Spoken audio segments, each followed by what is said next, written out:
তারেক কন্যা জাইমা রাজনীতিতে আসবেন এমন গুঞ্জন শুধু বিএনপি না, কয়েক বছর ধরে চলছে গোটা দেশের রাজনৈতিক মহলে। বুধবার ওয়াশিংটনের ন্যাশনাল প্রেয়ার ব্রেকফাস্টে বিএনপির ভারপ্রাপ্ত মহাসচিব তারেক রহমানের প্রতিনিধি হিসেবে উপস্থিত থাকবেন জাইমা রহমান। বিএনপির শাসনামলে জাইমাকে বহুবার সাবেক প্রধানমন্ত্রী বেগম খালেদা জিয়ার সঙ্গে দেখা গেলেও এবারই প্রথম পিতার প্রতিনিধিত্ব করার মতো গুরুদায়িত্ব পড়েছে জাইমার কাঁধে। আর এতে করে আবারও জেগেছে কৌতূহল, জাইমা কি তাহলে শীঘ্রই সক্রিয় হচ্ছেন বিএনপির রাজনীতিতে? যেই মানুষগুলোর কারণে আজ আমরা আমাদের অবস্থান থেকে আমাদের কথাগুলো বলতে পারছি, সেই মানুষগুলোকে আবার আমরা একত্রিত। 2007 সালে তারেক রহমান আটক এবং 2008 সালে জামিনে মুক্তি পাওয়ার পর সপরিবারে পাড়ি জমান লন্ডনে। পিতা তারেকের সঙ্গে এতদিন ধরে লন্ডনেই আছেন জাইমা।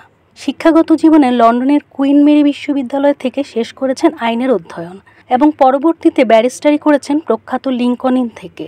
রাজনৈতিক পালাবদলে এবার জাইমা প্রস্তুত হচ্ছেন। বিএনপিতে সক্রিয় হওয়ার এমন কথা বলছেন দলটির ঊর্ধ্বতন নেতারাই।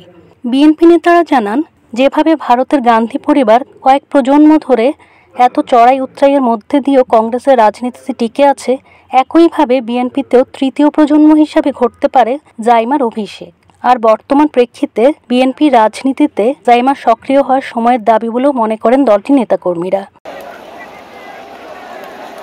জুলাই অভ্যুত্থানে যেভাবে তারুণ্যের জয় হয়েছে এবং বৈষম্য বিরোধী ছাত্ররা যখন ভাবছেন নিজেদের রাজনৈতিক দল গঠনের, সেখানে আগামী নির্বাচনে তারুণ্যকেই সর্বোচ্চ গুরুত্ব দেওয়ার কথা ভাবছে বিএনপি। দলটির নেতারা জানিয়েছে, বিএনপিতে তারুণ্যের কর্ণধার হতে পারে জাইমা রহমান। যারা মেধাবী মানুষ, সেই মানুষগুলোকে আমাদের সামনে নিয়ে আসতে হবে।